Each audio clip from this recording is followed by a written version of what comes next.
তো hi guys, আপনারা হয়তো সবাই জানেন যে আমরা কই যাব। কক্সবাজার বলতে পারে না, তুমি বসো। আপনারা হয়তো সবাই জানেন যে আমরা কক্সবাজার যাবো। এখানে বসো, আসো। তো তাহলে সামনে এখানে বসো। তো আমরা অনেকেই হয়তো জানতে চাচ্ছেন যে আমরা কয় তারিখে বা কবে যাব। আমরা এই মাসের 20 তারিখে যাচ্ছি। আমাদের হোটেল কিন্তু বুক হয়ে গেছে, দ্য ওয়েভ রিসোর্ট। সো চলুন সেই ওয়েভ রিসোর্টের একটা রিভিউ দেখে আসি। কক্সবাজারে আপনি যদি থাইল্যান্ডের রিসোর্টগুলোর মতো সুন্দর একটা রিসোর্টে থাকতে চান, তাও আবার 14,000 টাকার রুম মাত্র 5,000 টাকায়, তাহলে আজকের ভিডিওটা স্কিপ করবেন না।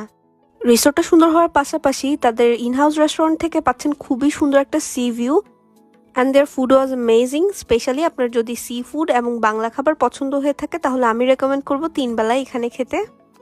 চলেন শুরু থেকেই শুরু করা যাক। চট্টগ্রাম থেকে আমরা খুব ভোরে ভোরে রওনা হই। 12টার মধ্যে কক্সবাজার বাস টার্মিনালে পৌঁছে যাই।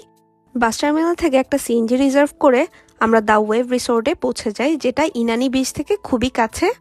সিএনজি থেকে নেমেই আমরা ডিরেক্টলি চলে যাই রিসোর্টের লবিতে এবং ওনারা আমাদেরকে একটা রিফ্রেশিং ওয়েলকাম ড্রিঙ্ক দিয়ে ওয়েলকাম করে। ড্রিঙ্কসটা শেষ করতে করতে লিম পেপার ওয়ার্কগুলো ডান করে নেয়।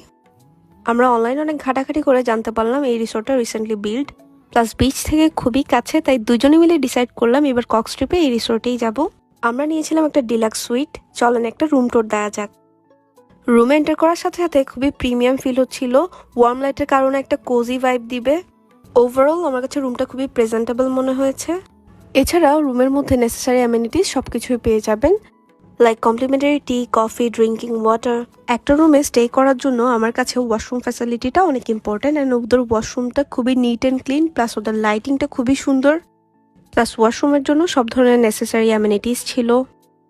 সামনে যেহেতু উইন্টার আসছে, তাই গিজার ফ্যাসিলিটিসটা অনেক ইম্পর্টেন্ট। অ্যান্ড এখানে 24/7 গিজার ফ্যাসিলিটিটা পাবেন। ওয়াশরুমের পাশে একটা অনেক বড় আলমিরা ছিল, যেটাতে অনেক স্পেস ছিল। রুমের সাথে 2টা উইন্ডো পাবেন অ্যান্ড উইন্ডো ভিউটা অনেকটা এরকম ছিল। আমরা একটু ফ্রেশন আপ হয়ে বের হয়ে পড়ি লাঞ্চের উদ্দেশ্যে। আমরা ওনাদের ইনহাউস রেস্টুরেন্টেই লাঞ্চটা করি। লাঞ্চের জন্য আমরা ওনাদের মেনু থেকে অনেকগুলো বাংলা খাবার চুজ করি। আমি আপনাদের সুবিধার্থে খাবারের মেনুটা অ্যাড করে দিচ্ছি, কেউ চাইলে পজ করে খাবারের মেনুটা দেখে নিতে পারেন। বাই দ্য ওয়ে, রেস্টুরেন্ট থেকে কিন্তু খুবই সুন্দর একটা সি ভিউ পাওয়া যায়।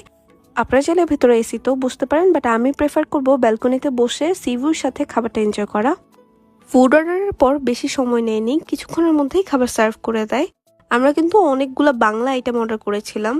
ভর্তা, রূপচাঁদা ফ্রাই, কালা ভুনা, আরও ছিল চিকেন কারি, প্রন কারি, কলমি শাক ভাজি আর ডাল।